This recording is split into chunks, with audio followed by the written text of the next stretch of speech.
kabar semuanya? Assalamualaikum warahmatullahi wabarakatuh.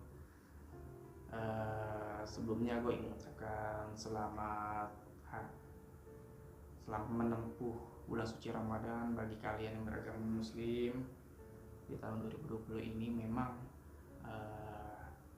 Ramadan di bulan kali ini termasuk bisa dibilang sangat melatih kesabaran kita.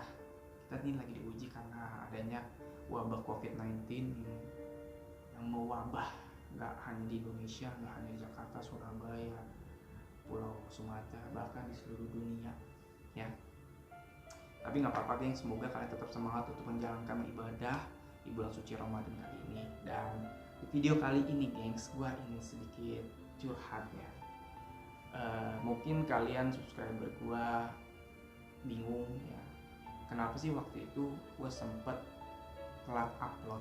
Terakhir tuh upload gue lagi jeda waktu antara upload gue yang mana gue lupa, pokoknya ntar gue kasih tahu di sini terakhir gue upload sama di sini yang masalah makeup itu, challenge makeup itu ya, challenge skincare sama temen gue namanya Galuh. Itu jeda waktunya itu sangat lama, 2 minggu. Mungkin kalian bertanya-tanya ya, kalian bertanya ya hanya mungkin tahu aja. Nah, kenapa jedanya sangat lama? Gue ingin sedikit cerita karena di jeda waktu itu kurang lebih 2 minggu ya, kurang lebih gue gak upload karena nyokap gue meninggal ya, nyokap gue meninggal dunia. Jadi gue sangat sedikit sibuk gitu, dengan mengurus segala kebutuhan, keperluan setelah nyokap gue meninggal, transisi dari anak menjadi tuan keluarga, intinya sih seperti itulah kurang lebihnya. Kenapa nyokap gue meninggal? Mungkin yang belum tahu, belum dekat sama gue, jadi gue akan kasih tahu. Sebenarnya nyokap gue ini udah lama sakit. Beliau ini kurang lebih 2 tahun udah nggak bisa jalan. Dulu sih masih sempat jalan, terus ya kan namanya nyokap gue ini single parent, dia sering mencari uang buat gue sama kakak-kakak gue. Jadi gue 3 bersaudara, dia terus berjuang sampai dia benar-benar tidak bisa berjalan sama sekali. Nah, jadi tuh sebenarnya nyokap gue untuk keturunan penyakit sih memang ada gitu ya.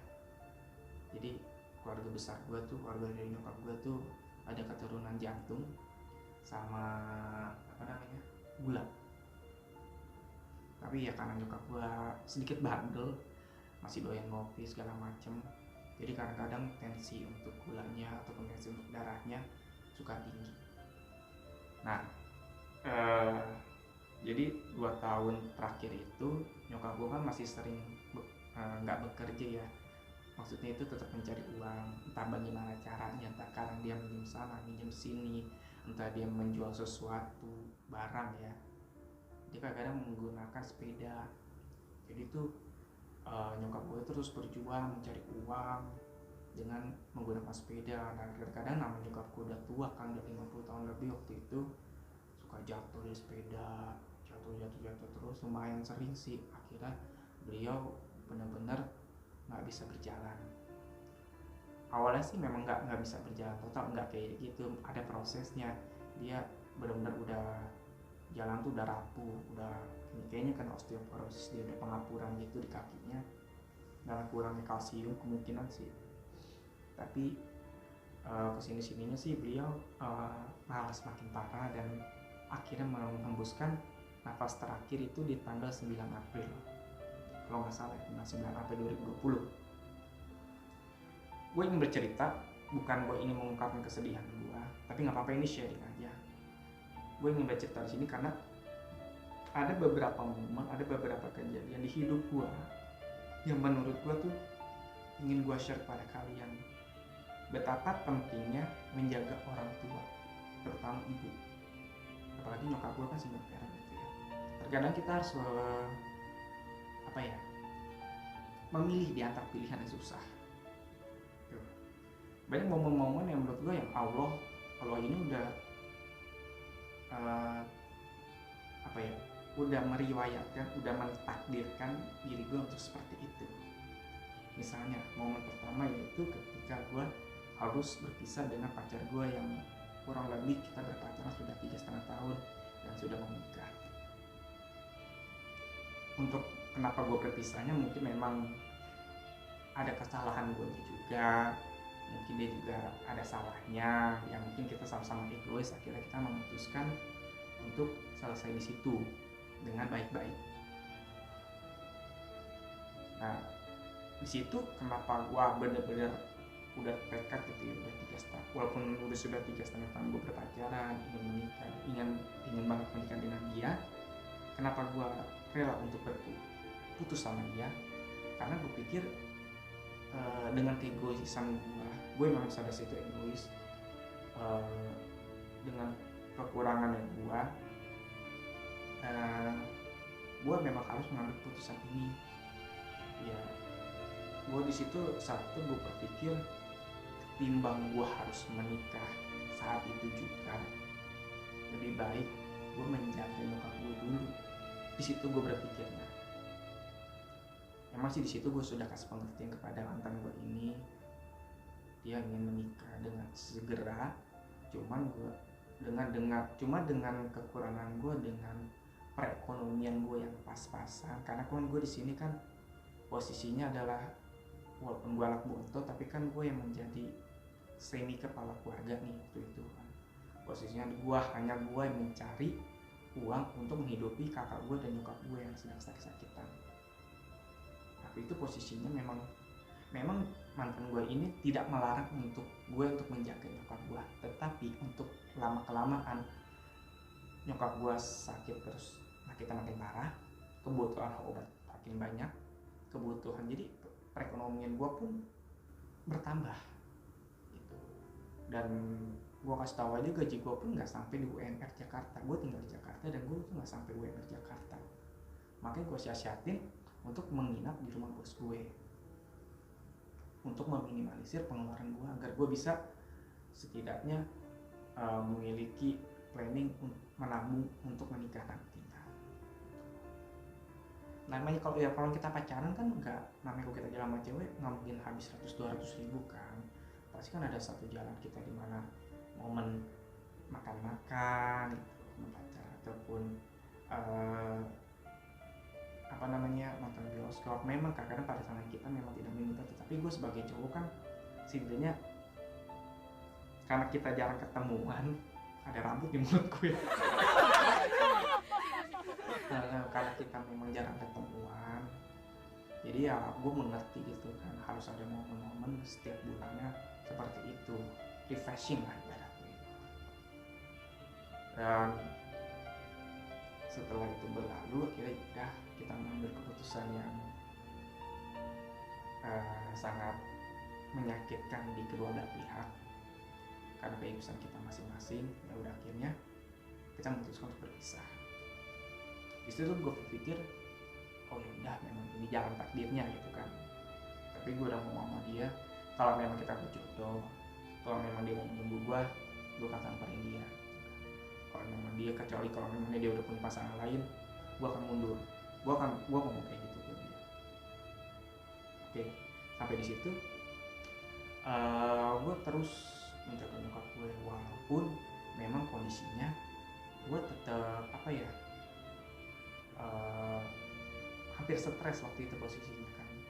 Di posisi nyokap gue kesakitan, terus gue habis ibaratnya patah hati ya. Gue nggak mau stres di situ karena gue memiliki tanggung jawab yang besar untuk kehidupan keluarga gue. Akhirnya uang yang gue kumpulin untuk menikah ini gue kumpulin. Akhirnya gue membeli HP baru, karena HP gue rusak ya, nggak rusak banget, cuma kurang memadai karena gue harus mencari kegiatan lain. Bukannya ingin melupakan dia, tapi gue harus bisa mencari solusi supaya gue nggak stres. Kehidupan gue nggak hanya di sini saja.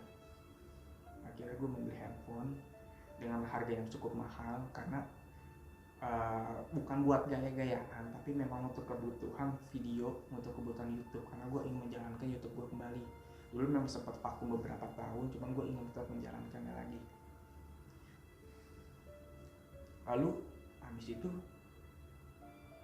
kehidupan gue terus berjalan kan. Gue tetap harus menabung lagi, tetap harus menabung sampai sekarang pun gue tetap menabung. Dan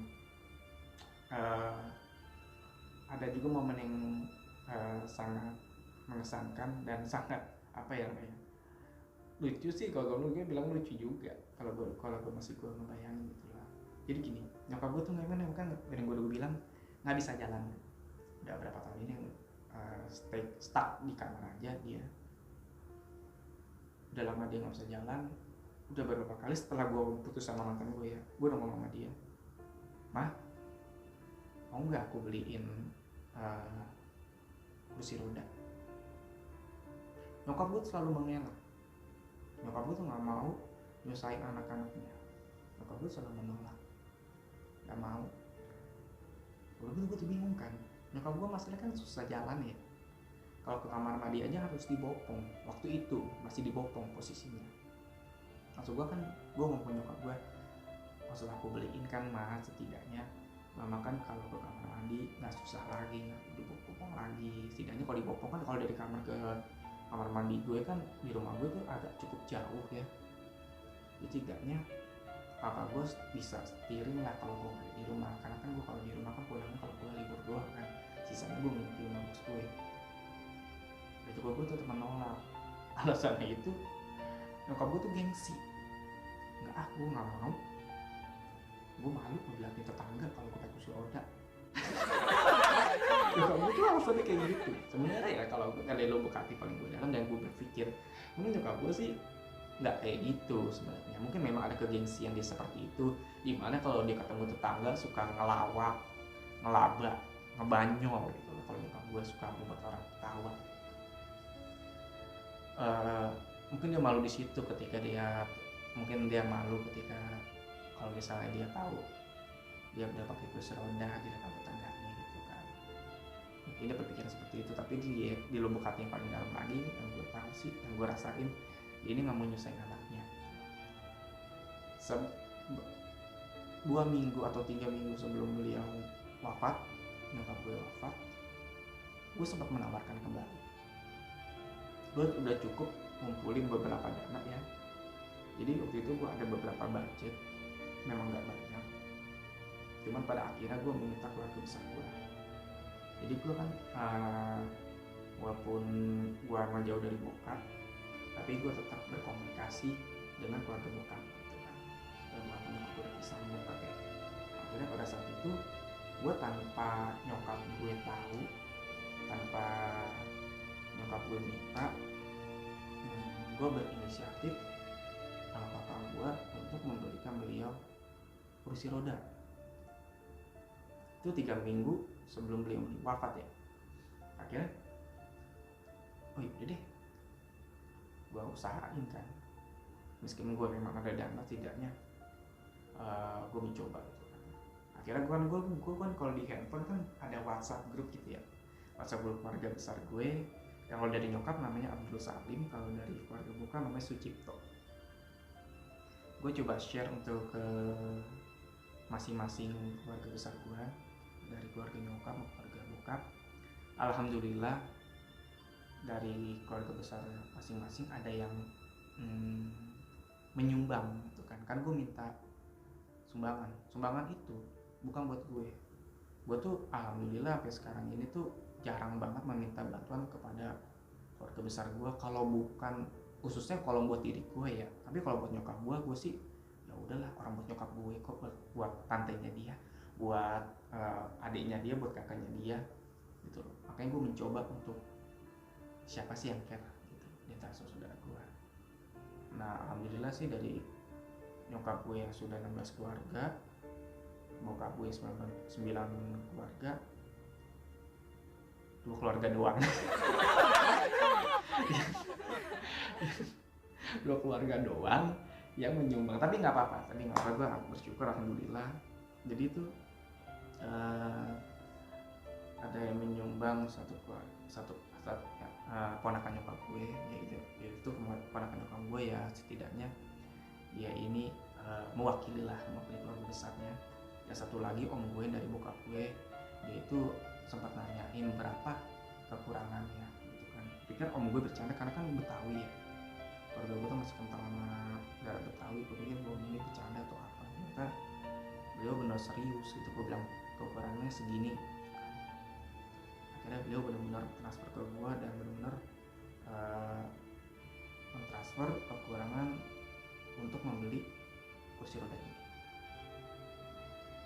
Sampai di situ tuh, setelah gue membeli kursi roda ya, ada di YouTube-nya tuh yang pernah gue share. Terus sampai di sana tuh nyokap gue kan bingung kan, itu apa kursi roda gitu ya, buat mama. Jadi kalau nyokap gue kalau mama pulang pergi ke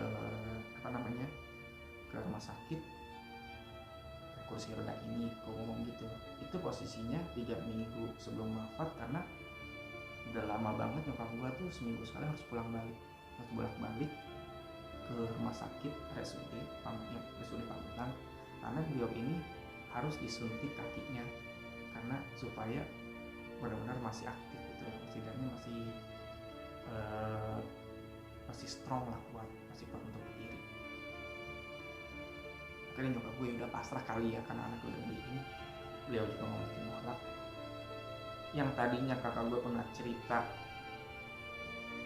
bahwa nyokap gue males-malesan buat ke rumah sakit, setelah gue membeli kursi roda buat nyokap gue ini malah seneng dan jadi rajin gitu untuk ke rumah sakit. Di situ gue dengar kabarnya kan dari kakak gue yang sering mengantar nyokap gue ke rumah sakit, karena gue jarang, karena gue sibuk kerja gitu. Ya udah, akhirnya gue dengar kabar itu, ya gue bersyukur akhirnya terpakai juga. Itu adalah momen menurut gue yang sangat ini banget ya, momennya sangat langka, nggak terpikirkan. Ternyata setelah itu nyokap gue wafat. Dan lebih mencengangkan lagi menurut gue, memang ini jalannya Allah ya. Allah tuh memberikan jalannya untuk umatnya agar bisa lebih baik.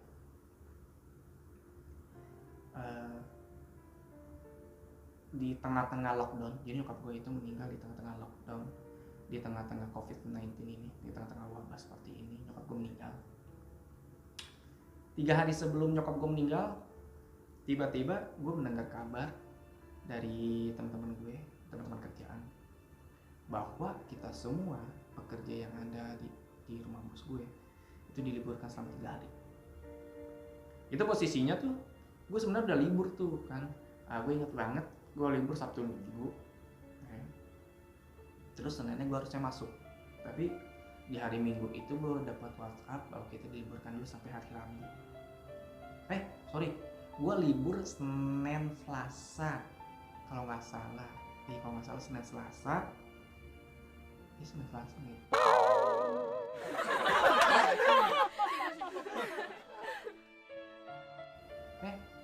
Enggak, Senin doang. Minggu Senin. gue udah lupa. Iya, gue inget. Minggu Senin gue libur. Akhirnya Minggu Senin gue libur. Gue Senin dikabarin sama teman gue kalau 3 hari kita diliburkan lagi. Di situ tuh kan gue cengang kan, aduh. Itu di situ bukan karena wabahnya ya, gue paniknya karena ada beberapa momen memang banyak pegawai itu yang di PHK. Gue situ takut bang, posisi gue panik bang. Gue bilang, ya Allah, lagi wabah begini kan, mak gue lagi sakit-sakitan, aduh libur 3 hari. Ya Allah, gak apa-apa deh potong gaji gue berpikir gitu kan. Gak apa-apa deh gaji gue dipotong sama bos gue, gak apa-apa dah.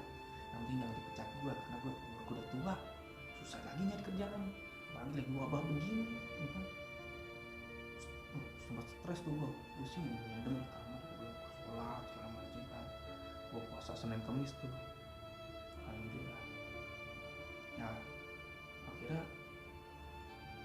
ternyata Allah itu memang benar sayang banget sama gue ya. Allah itu memang benar sayang gak hanya sama Tuhan, pokoknya kepada semua hambanya gitu. Jadi ternyata gue diliburin itu mungkin itu rasa pekerjaan Allah ini sengaja memberikan takdir, memberikan sesuatu ke gue gitu ya. Jadi lu liburin dulu nih kerjaan, lu di rumah aja stay fokus ke nyokap lu. Itu bener tuh selama 3 hari tuh ya. Selama 3 hari gue libur, gue bener di rumah aja. Gue yang tadinya malas masak, gue kan kadang kalau nyokap gue emang udah lagi sakit, posisi masak itu biasanya nyokap gue gantikan kan. Karena kalau gue beresin rumah lagi bosen coy. Gue aja rumah bos gue beresin rumah. jadi gue ambil posisi masak gitu ya. Karena memang